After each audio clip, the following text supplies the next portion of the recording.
Hello students, कैसे हैं आप लोग। क्लास 11th में हम लोगों ने डेप्रिसिएशन खत्म कर दिया, रेक्टिफिकेशन ऑफ एरर आपके पास है।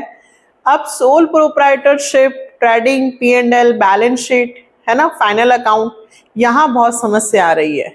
और जब तक हमें ट्रेडिंग, P&L, बैलेंस शीट बनाना नहीं आएगा, हमारा कोर्स कंप्लीट नहीं होगा। क्वेश्चन 6 मार्क्स का आने वाला है। अभी जिनकी हाफ ईयरली की एग्जाम्स है उनको भी ट्रेडिंग, P&L, बैलेंस शीट आ रहा है, तो बहुत सारी प्रॉब्लम्स आ रही हैं। तो बिल्कुल टेंशन ना लें, क्योंकि आज से हम लोग स्टार्ट कर रहे हैं। पहले मैं आपको बेसिक थोड़ा थोड़ा सिखाऊंगी, मेरे साथ थोड़ा थोड़ा करेंगे। तो ट्रेडिंग अकाउंट, फिर P&L अकाउंट, फिर बैलेंस शीट, ठीक है, फिर पूरा एक साथ, तो सबको समझ में आएगा। डोंट वरी, बी हैप्पी, ठीक है। चले, सबसे पहले हम लोग बेसिक थोड़ा सा देखते हैं। क्या बेसिक, कि देखिए फॉर्म ऑफ ऑर्गेनाइजेशन, यदि बिजनेस की मैं बात करूं तो भाई सबसे पहले एक अकेला व्यक्ति यदि बिजनेस करता है तो हम उसे क्या कहते हैं, सोल प्रोप्राइटर, ठीक है। अब बिजनेस जब हम कर रहे हैं तो हमें ये तो पता होना चाहिए ना कि हम अपने बिजनेस में प्रॉफिट अर्न कर भी रहे हैं या नहीं। तो चाहे एक व्यक्ति हो, पार्टनरशिप हो, कंपनी हो, हर कोई ये जानना चाहता है कि हमारे बिजनेस में हमें प्रॉफिट हो भी रहा है या नहीं। तो प्रॉफिट जानने के लिए जो अकाउंट्स बनाए जाते हैं, फर्स्ट नंबर पे बनाया जाता है बेटा ट्रेडिंग अकाउंट। क्या बनाया जाता है? Trading account. इस ट्रेडिंग अकाउंट से जो प्रॉफिट निकल कर आता है उसको बोलते हैं ग्रॉस प्रॉफिट। बिल्कुल आराम से सीखेंगे हम, ठीक है। तो ट्रेडिंग अकाउंट से जो प्रॉफिट निकल कर आता है उसको बोलते हैं ग्रॉस प्रॉफिट। अभी इसका मतलब सब समझाऊंगी। सेकंड पे बनता है प्रॉफिट एंड लॉस अकाउंट, ठीक है। यहां से जो प्रॉफिट निकलता है उसको बोलते हैं नेट प्रॉफिट। क्या बोलते हैं बेटा? Net profit. ये जो ग्रॉस प्रॉफिट होता है ये P&L में ट्रांसफर होता है। P&L से जो नेट प्रॉफिट आता है वो थर्ड बैलेंस शीट में ट्रांसफर होता है। बैलेंस शीट हम लोगों ने पूरी बुक कंप्लीट की है। एसेट्स एंड लायबिलिटीज, ये एक स्टेटमेंट होता है जो ये शो करता है कि बिजनेस में आपके पास कितनी एसेट्स हैं और कितनी लायबिलिटीज हैं, किनका आपको पेमेंट करना है, किन से आपको पैसे लेने हैं, ठीक है। तो ये सारी चीजें 1 बाय 1 बनती हैं। सबसे पहले कौन सा अकाउंट बनता है बेटा? Trading account. फिर बनता है P&L, प्रॉफिट एंड लॉस का शॉर्टकट है P&L। और फिर बनती है बैलेंस शीट। तो ये सारा एक साथ यदि मैं कहूं कि हमें फॉर्मेट याद करना है तो पॉसिबल ही नहीं है। तो हम सबसे पहले इस पर ध्यान देंगे, ट्रेडिंग अकाउंट। सबसे पहले हम हमारी फर्म का ट्रेडिंग अकाउंट बनाकर ग्रॉस प्रॉफिट निकाल लेंगे। कहा जाता है कि ट्रेडिंग अकाउंट में सारे डायरेक्ट खर्चों को लिया जाता है। अब डायरेक्ट खर्चे कौन से होते हैं? तो देखिए, जो खर्चे रिलेटेड टू परचेस, जब हम माल खरीदते हैं, क्या खरीदते हैं बेटा? माल, गुड्स को खरीदते हैं और फैक्ट्री में लाते हैं, फैक्ट्री में प्रोसेस करते हैं, वो खर्चे कहलाते हैं डायरेक्ट खर्चे, जो डायरेक्ट प्रोडक्ट पे लगते हैं। आपको सिर्फ ये 5 नाम याद करने हैं तो आपका ट्रेडिंग अकाउंट का काम खत्म हो जाएगा। मैं आपको P&L का कोई फॉर्मेट याद नहीं करवा रही हूं, सिर्फ ट्रेडिंग का फॉर्मेट याद करना है और बैलेंस शीट। ट्रेडिंग और बैलेंस शीट। ट्रेडिंग के खर्चे कौन कौन से होते हैं? ट्रेडिंग अकाउंट कैसे बनता है?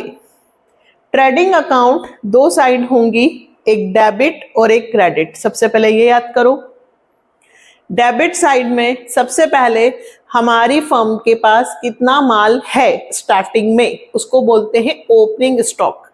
तो सबसे पहले मैं क्या लिखूंगी? Opening stock. फिर मैंने कितना माल खरीदा उसमें से यदि मैंने कुछ माल रिटर्न कर दिया हो, या आगे चलकर हम पढ़ेंगे कि हमने कुछ माल पर्सनल यूज के लिए निकाल लिया, या माल आग से जल गया, कुछ भी खरीदा हुआ माल की वैल्यू यदि कम होती है तो यहाँ माइनस करके लिखते हैं। फिर उसके बाद इन खर्चों को हम याद करेंगे बेटा। मजदूरी, वेजेस, वेजेस एंड सैलरी, तो भी वेजेस यही आएगा, स्टार्टिंग वेजेस से होना चाहिए। फ्रेट, भाड़ा, कार्टेज, कैरिज, कोई सा भी भाड़ा, फ्रेट हो, कार्टेज हो, कैरिज हो, अगर उसके आगे इन वर्ड लिखा है या कुछ नहीं लिखा हो, अगर इन वर्ड लिखा है तो मैं उसे डायरेक्ट एक्सपेंसेस मानकर ट्रेडिंग में लिखूंगा। अगर सिर्फ ऐसा लिखा हो टू कैरिज, यही सबसे ज्यादा बच्चों की कंफ्यूजन है कि मैम सिर्फ कैरिज लिखा है तो हम मानेंगे इनवर्ड। कहाँ डालेंगे? ट्रेडिंग में। इनवर्ड फैक्ट्रीज में माल लाने के खर्चे related to purchase, carriage on purchase दिया हो यही आएगा। मैम कैरिज ऑन सेल्स दिया हो, यहां नहीं आएगा। फैक्ट्री में आने के बाद जितने भी खर्चे बाद के होते हैं माल को बेचने से संबंधित, ठीक है, salary, postage, Telegram, commission, discount, bad debt, interest, जितने भी आपको एक्सपेंसेस याद हैं मैंने करवाए हैं, सारे खर्चे कहाँ जाते हैं? प्रॉफिट एंड लॉस अकाउंट में। कहाँ जाते हैं? Profit and loss. सोचो यदि हमारे सामने 20 नाम हो एक्सपेंसेस के और मुझे पता है कि ये एक्सपेंसेस ट्रेडिंग में जाते हैं, तो बाकी जितने भी बचेंगे मैं सारे कहाँ डाल दूंगी? P&L में, है ना, इजी। तो हमें सिर्फ ट्रेडिंग के खर्चे याद करने हैं। सबसे पहले वीडियो को पॉज करके सारे एक्सपेंसेस जल्दी से याद कर लो। अभी मैं आपको क्वेश्चंस करवाने वाली हूं, सारे क्वेश्चंस आप खुद कर लोगे पक्का अगर आपने इसको याद कर लिया। क्या क्या खर्चे आते हैं फिर से बोलो? वेजेस, फ्रैट, कार्टेज, कैरिज, कोई सा भी इनवर्ड, रिटर्न इनवर्ड नहीं, रिटर्न इनवर्ड सेल्स रिटर्न होता है, ध्यान रखना। रिटर्न आउट, खरीदे हुए माल को आउट कर दिया, परचेज रिटर्न, ठीक है। मैंने सेल्स किया, कस्टमर ने मुझे माल वापस कर दिया, रिटर्न इनवर्ड, सेल्स में से माइनस होता है। परचेज रिटर्न, परचेज में से माइनस होता है। हाँ, कुछ टीचर्स माइनस ना करवाते हुए उसे बाई साइड लिख देते हैं तो भी चलेगा। सेल्स रिटर्न माइनस ना करूं, अगर डेबिट साइड लिख दूं तो भी चलेगा। चलिए, तो कौन कौन से खर्चे हुए? Freight, cartage, carriage, inward, factory में फ्यूल, पावर, गैस अगर ऐसा लिखा हो, मैन्युफैक्चरिंग एक्सपेंसेस, ऑक्ट्राई ड्यूटी माल को खरीदते वक्त हमने दिया, या डॉक चार्जेस, शिपिंग चार्जेस, ये हमारे ट्रेडिंग के खर्चे हैं। कुछ 2-4 और होते हैं बट आपको इतने की आवश्यकता नहीं है, सिर्फ इतना याद कर लीजिए। Octroi duty, dock charges, manufacturing, factory, fuel, power, gas, freight, cartage, carriage, wages, ये खर्चे कहाँ लिखने हैं? ट्रेडिंग में। इसके अलावा कोई सा भी खर्चा आए आप कहाँ लिखना? Profit and loss. अब इस तरफ क्रेडिट साइड क्या लिखोगे बेटा? सेल्स, सेल्स में से सेल्स रिटर्न माइनस और closing stock, that's it. Total करना दोनों साइड्स का।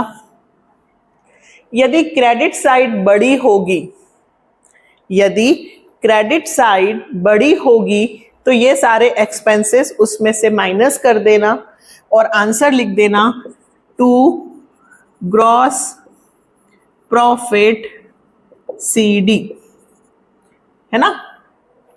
Gross profit transfer to P&L लिख सकते हैं, ग्रॉस प्रॉफिट CD लिखेंगे तो भी चलेगा। यदि ये वाली साइड बड़ी हुई, यहां बैलेंस लिखना है ना, जो बैलेंस निकलता है। बैलेंस कैसे निकलता है बेटा? सबको प्लस करके इधर वालों को माइनस करते हैं। यदि मान लीजिए ये वाली साइड बड़ी हुई और इधर आंसर आ रहा है, मान लीजिए इधर 1 लाख है और इधर 80,000 ही है, तो 20,000 इधर आएगा, तो फिर हम कहेंगे बाय ग्रॉस लॉस CD, ठीक है। यहां टोटल अभी मैं आपको क्वेश्चंस करवा रही हूं, अभी समझाती हूँ।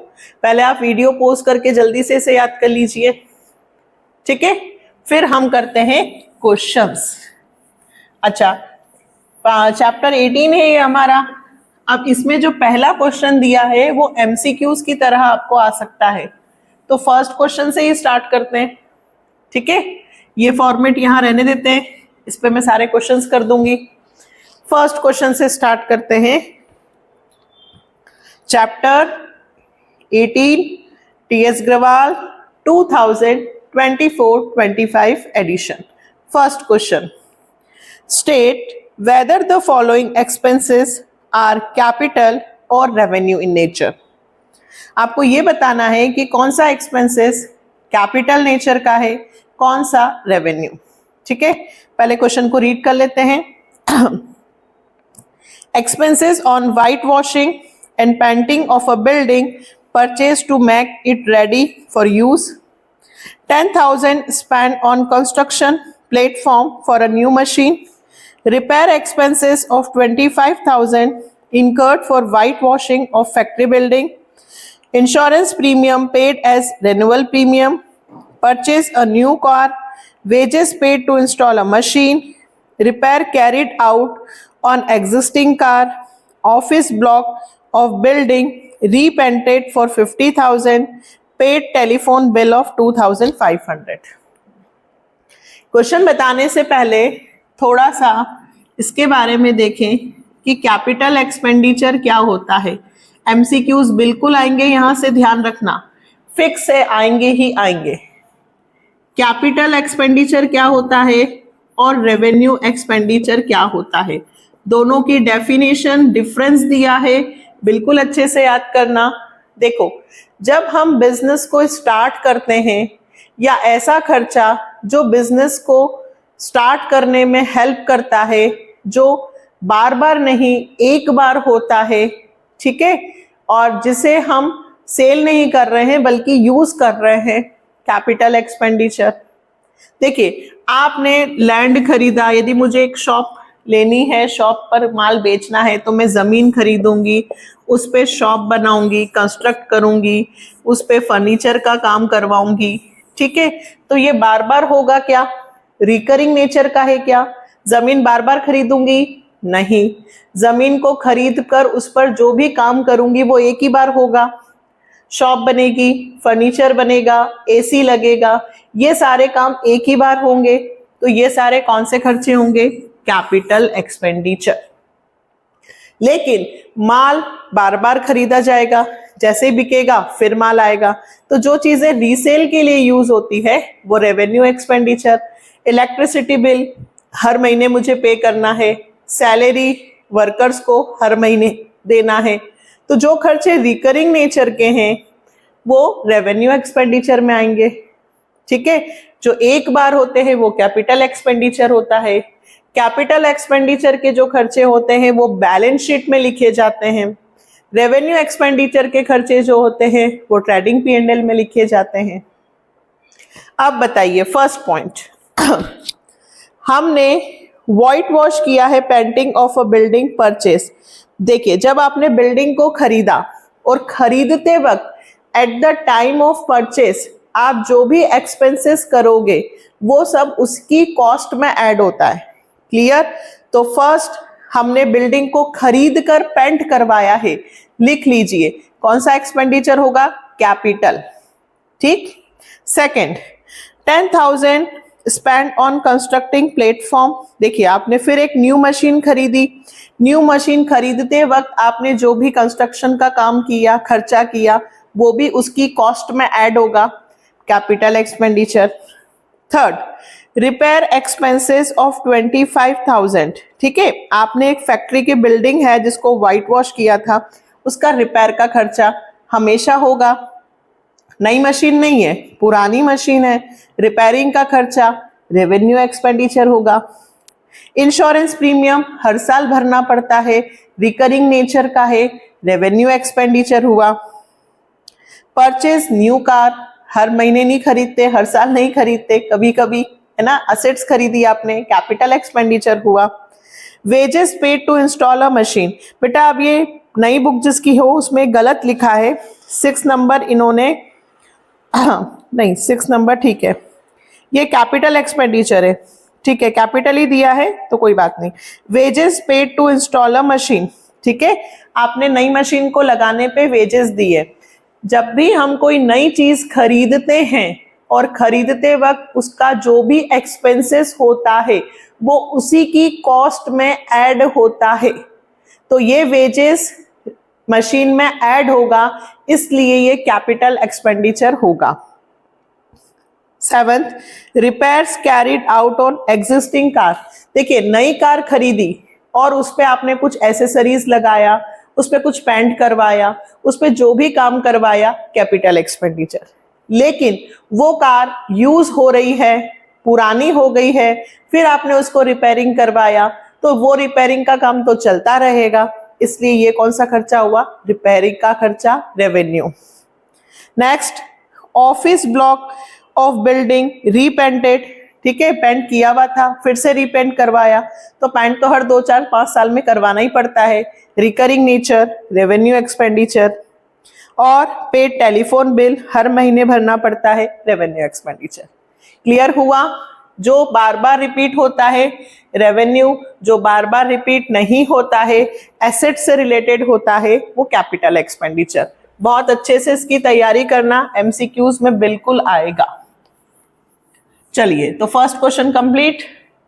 अब हम करते हैं सेकंड क्वेश्चन से। फॉर्मेट याद? देखो second question, from the following information determine gross profit for the year ended 31 मार्च 2024। सबसे ऊपर क्या लिखोगे, ध्यान से देखना, ट्रेडिंग, अभी सिर्फ ट्रेडिंग अकाउंट बना रहे हैं, तो ट्रेडिंग अकाउंट, नाम नहीं दिया है किसका बनाना, नहीं तो लिखते trading account for the year ended 31 मार्च 2024, ठीक है। फिर ऐसे लाइन खींचेंगे,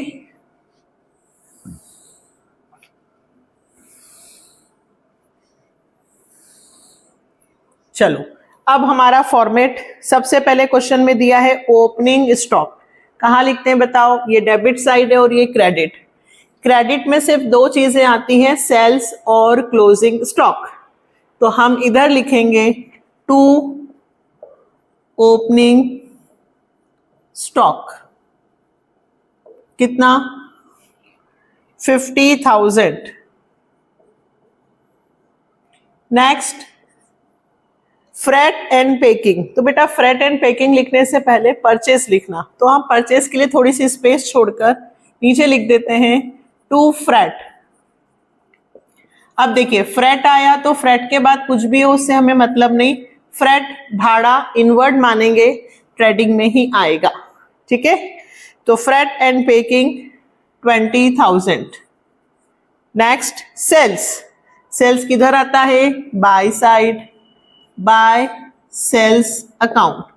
अब पहले देख लेना कि सेल्स के साथ सेल्स रिटर्न है क्या, अगर सेल्स रिटर्न हो तो अंदर लिखना, सेल्स रिटर्न नहीं है तो डायरेक्ट बाहर लिख दो 3,80,000। क्वेश्चन में सेल्स रिटर्न नहीं दिया हुआ है। फिर गुड्स परचेस्ड, तो ये परचेस डेबिट में आएगा, कितना, 2,80,000। परचेज रिटर्न होता तो अंदर लिखकर माइनस करते, नहीं है तो बाहर। क्लोजिंग स्टॉक बाय साइड में आता है, बाय क्लोजिंग स्टॉक, कितना, 60,000। Last, packing expenses on sales, sales या सेल्स तो आता है, सेल्स से रिलेटेड एक्सपेंसेस ट्रेडिंग अकाउंट में नहीं आते हैं। फिर से सेल्स से रिलेटेड एक्सपेंसेस ट्रेडिंग अकाउंट में नहीं आते हैं, ठीक है। तो क्वेश्चन कंप्लीट हो गया। अब देखो कौन सी साइड बड़ी दिख रही है, ये वाली, तो इसको पहले प्लस करो, ऐसे 2 लाइन खींचना, 380 और 60 कितना होगा, 4,40,000। ठीक, इधर को प्लस करो 280 और 20, 3 लाख 350, 440 में से 3,50,000 माइनस कर दो, कितने बचे 90,000। किधर, इस साइड। क्या लिखूंगी, टू ग्रॉस प्रॉफिट CD कितना 90,000, टोटल 440 है। सिंपल, कुछ भी नहीं है बेटा। अगर सिर्फ हमें ये फॉर्मेट आता है तो हम इजीली क्वेश्चंस कर सकते हैं। क्लियर, चलो नेक्स्ट करें। नेक्स्ट थर्ड फिर से देखते हैं। Prepare trading account from the transaction given below. Opening stock, purchase, sales return, sales, purchase return, closing stock, carriage inward, depreciation, also pass the journal entries. ओहो, जर्नल एंट्रीज भी पूछा गया है, कोई बात नहीं, बना लेंगे। पहले हम क्या करें, इसको रब कर दो। क्वेश्चन थर्ड,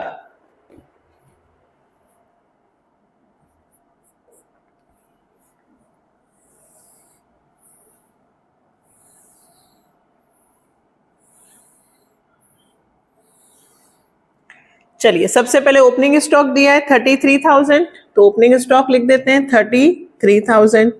अब परचेस 29,000, लेकिन मैं अंदर लिखूंगी क्योंकि क्वेश्चन में परचेज रिटर्न भी दिया हुआ है। क्या दिया हुआ है, परचेज रिटर्न। कितना दिया हुआ है 2,400, इसको इसमें से माइनस करके बाहर लिखूंगी, अभी लिखते हैं। आगे सेल्स रिटर्न और सेल्स है। सेल्स रिटर्न किधर आएगा बताओ, डेबिट में कि क्रेडिट में, क्रेडिट में। तो बाय सेल्स अकाउंट कितना, सेल्स है 25,400 less sales return. Sales return दिया है बेटा 500 रुपए, माइनस करेंगे, माइनस करते हैं तो ऐसे ब्रैकेट लगा देना चाहिए। आगे बढ़ते हैं, परचेज रिटर्न हो गया। फिर क्लोजिंग स्टॉक, क्लोजिंग स्टॉक यहां आएगा, बाय क्लोजिंग स्टॉक। कितना क्लोजिंग स्टॉक 57,700, ठीक है। फिर कैरिज इनवर्ड, सारे इनवर्ड, फ्रेट, कार्टेज, कैरिज सब यहां आएंगे। टू कैरिज इनवर्ड कितना 100। लास्ट डेप्रिसिएशन, डेप्रिसिएशन यहां नहीं आएगा। डेप्रिसिएशन असेट्स पे लगने वाला खर्चा है ना, तो ये कहां जाएगा, प्रॉफिट एंड लॉस अकाउंट में। कहां जाएगा बेटा, प्रॉफिट एंड लॉस अकाउंट। चलो तो पहले मैं 29,000 में से 2,400 माइनस करती हूँ, 26,600। ये माइनस करने के बाद परचेस में से परचेस रिटर्न माइनस, सेल्स में से सेल्स रिटर्न माइनस हुआ तो 24,900। अब इधर का टोटल ही मुझे बड़ा दिख रहा है तो मैं इधर को प्लस करती हूँ, 24,900 प्लस 57,700, ये आया 82,600, जिसमें से ये तीनों माइनस करूंगी।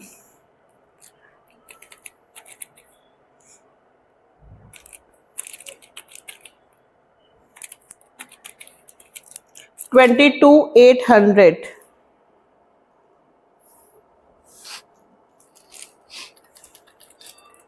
82,600 माइनस 33,000, 26,600 और 100, 22,900। यहां लिखूंगी टू ग्रॉस प्रॉफिट CD 22,900 कहां से आया बेटा, ये आया है 1 2 3 तीनों को प्लस करके 82,600 में से माइनस किया, ठीक है, चलो अब एक नई चीज आपको सीखना है, तो इसको ध्यान से सीखना है। देखो एक शॉर्टकट बताती हूँ। कभी भी आपको अकाउंट से, ध्यान से सुनना बेटा, कभी अकाउंट से यदि आपको कहे कि जर्नल एंट्री बना दो और आपको लगता है यार जर्नल एंट्री तो हमें आती ही नहीं है, तो बिल्कुल डरने की जरूरत नहीं है। एक शॉर्टकट बताती हूँ। ट्रेडिंग अकाउंट की डेबिट साइड लिखा हुआ है, ठीक है, ये ट्रेडिंग अकाउंट की क्रेडिट साइड लिखा हुआ है, ये ट्रेडिंग अकाउंट की डेबिट साइड लिखा हुआ है। तो आपको यदि इसकी जर्नल एंट्री बनानी है तो सिर्फ लिखना है ट्रेडिंग अकाउंट डेबिट, ध्यान से सुनना, trading account debit to opening stock, ठीक है, टू परचेस,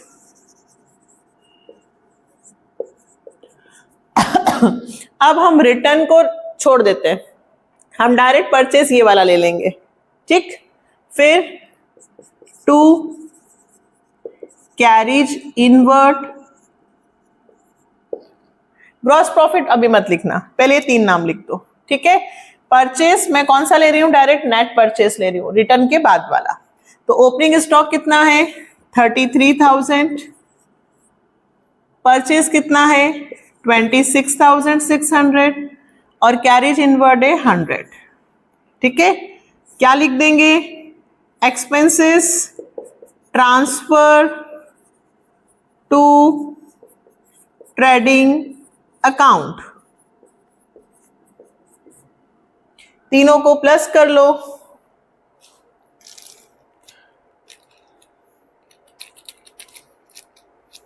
तो ये आएगा 59,700।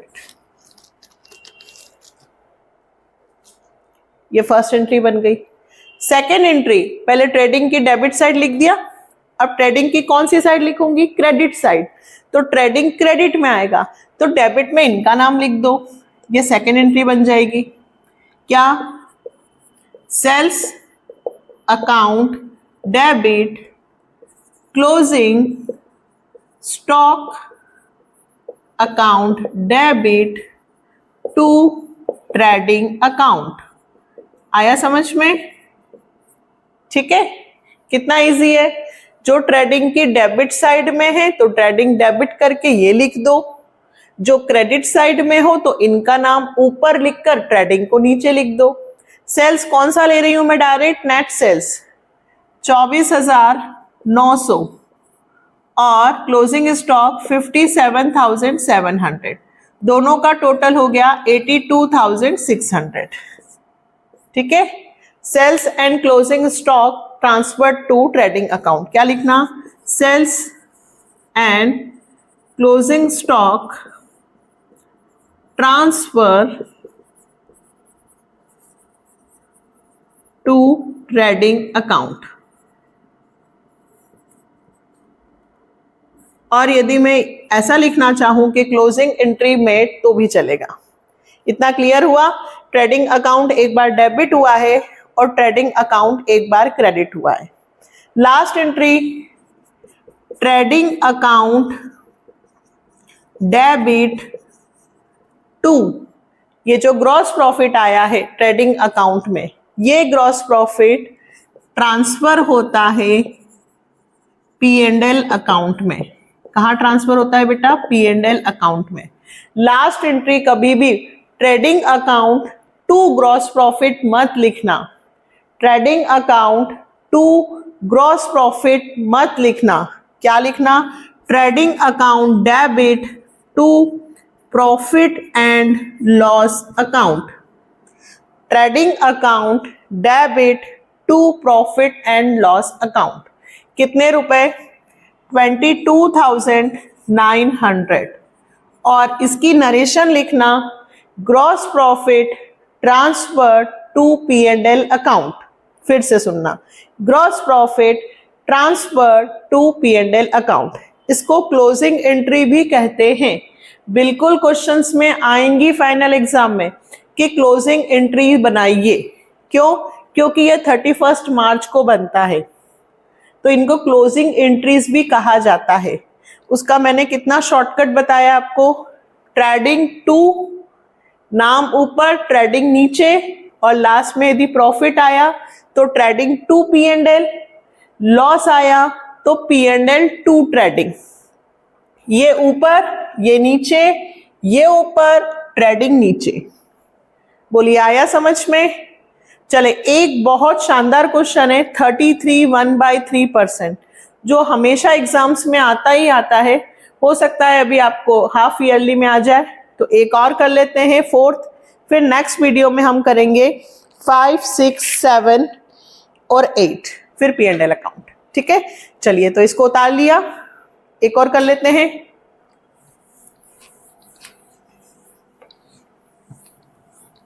सबसे पहले फॉर्मेट अच्छे से याद करना।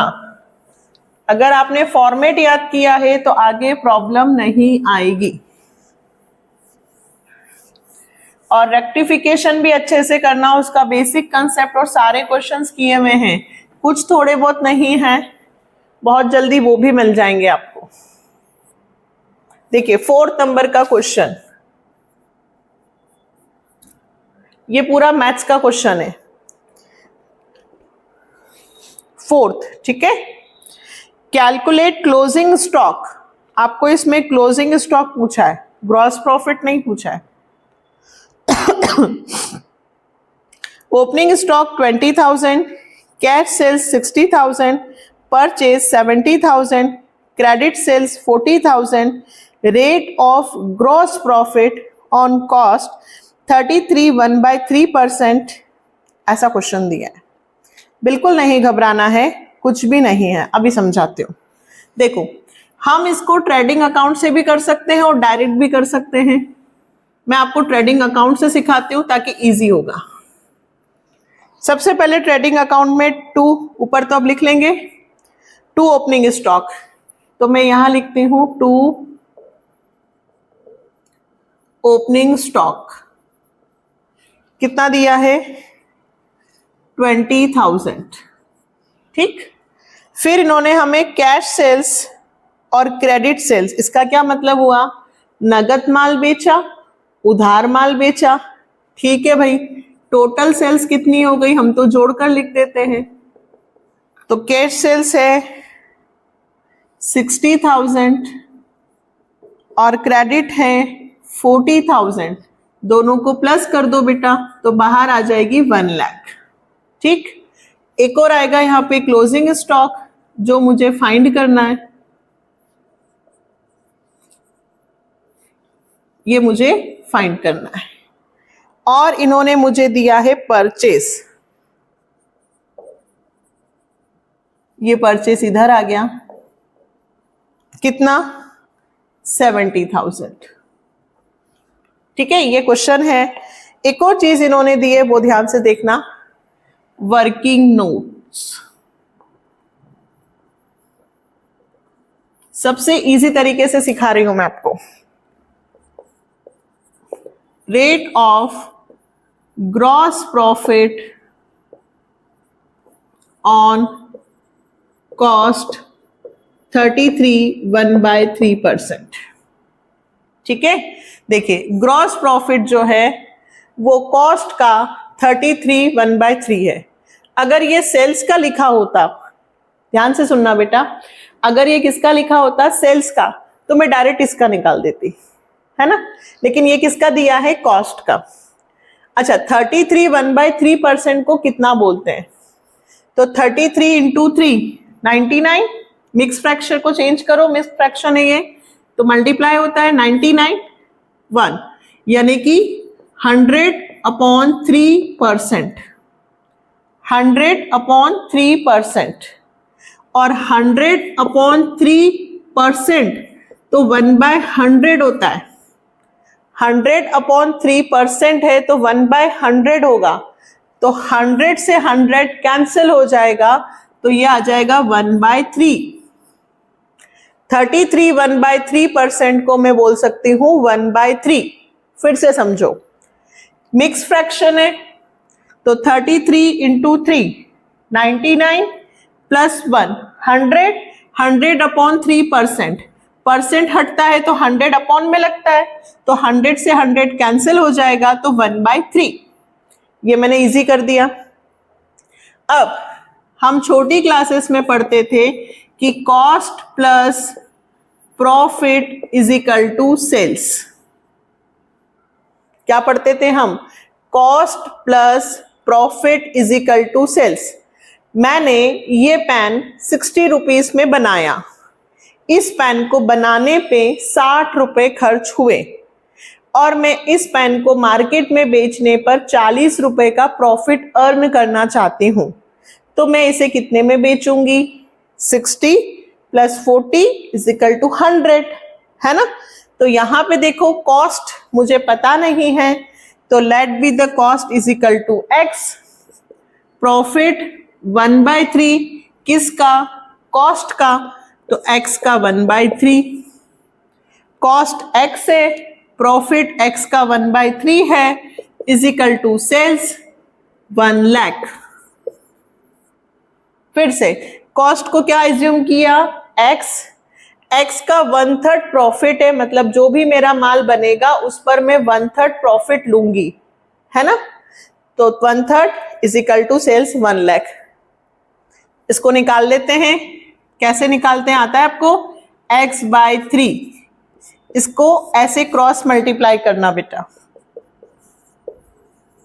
ये हो जाएगा 3x, ये हो जाएगा 1x अपॉन में 3 is equal to 1 lakh. 3x और 1x ये हो गया आपका 4x। कितना हो गया? 4x upon 3 is equal to 1 lakh. अब मुझे x की वैल्यू निकालनी है। किसकी निकालनी है? x। तो 1 लाख, ध्यान से सुनना, ये 4/3 है, 4/3 है। जब मैं इसे इस साइड लेके जाऊंगी तो ये रेसिप्रोकल हो जाएगा 3/4। क्या हो जाएगा बेटा? 3/4। 4 2 ज़ा 8, 4 5 ज़ा 20, 25,000। x is equal to 25 × 3 75,000।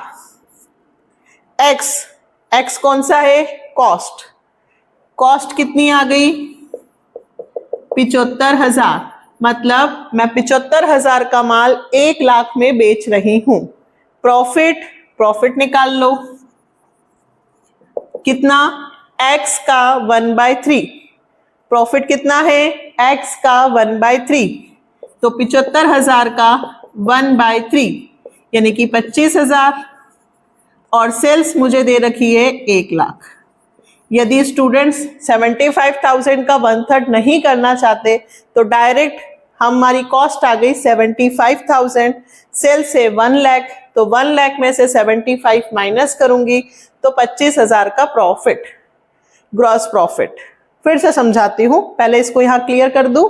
तो देखिए प्रॉफिट कितना आ गया? 25,000, ठीक है। प्रॉफिट तो यहां लिख देती हूं ग्रॉस प्रॉफिट CD कितना? 25,000। अब देखो हमें क्लोजिंग स्टॉक देते थे तो हम इनको प्लस करके ग्रॉस प्रॉफिट निकालते थे। इस बार मैंने ग्रॉस प्रॉफिट निकाल लिया, तो इधर का टोटल कर दो। कितना हुआ? 70 और 20 90, 90 और 25 1,15,000। 15,000 आंसर आ गया। ये हुआ आपका 1,15,000। इधर 1,15,000 है, इधर 1 लाख है, इसमें से इसको माइनस किया, क्लोजिंग स्टॉक आ गया 15,000। फिर से समझाऊं? चलो एक बार फिर से क्वेश्चन को समझते हैं।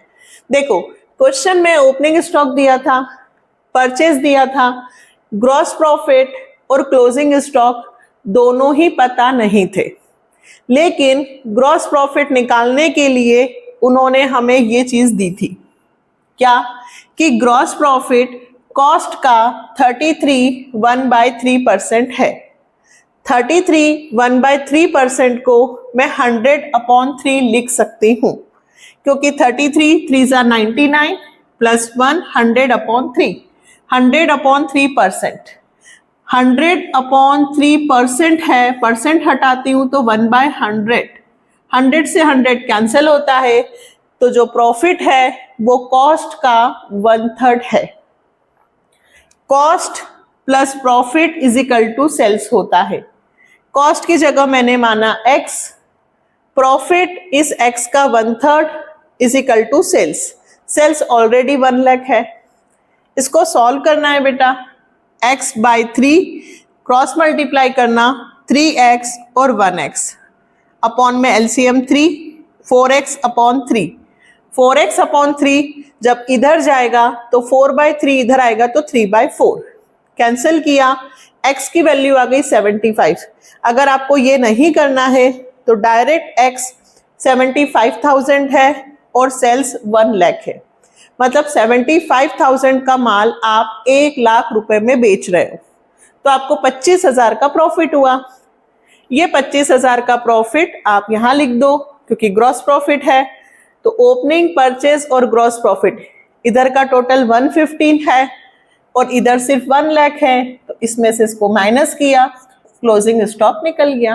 प्रैक्टिस करोगे तो डेफिनेटली आएगा। ठीक है, बाकी 1 2 3 तो आ ही गए हैं, इसको अच्छे से प्रैक्टिस करना, इसलिए मैं आगे नहीं बढ़ रही हूं। आपका होमवर्क इस क्वेश्चन को 2 से 3 बार करना है क्योंकि ये बिल्कुल एग्जाम में आएगा। और फॉर्मेट तो नेक्स्ट वीडियो में हम स्टार्ट करेंगे 4 5 6 7 नहीं 4 तो हो गया, 5 6 7 8।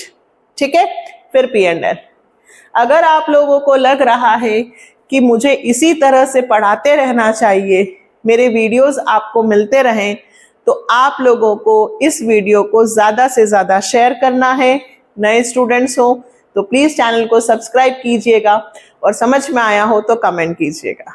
Bye, take care, next video में मिलते हैं।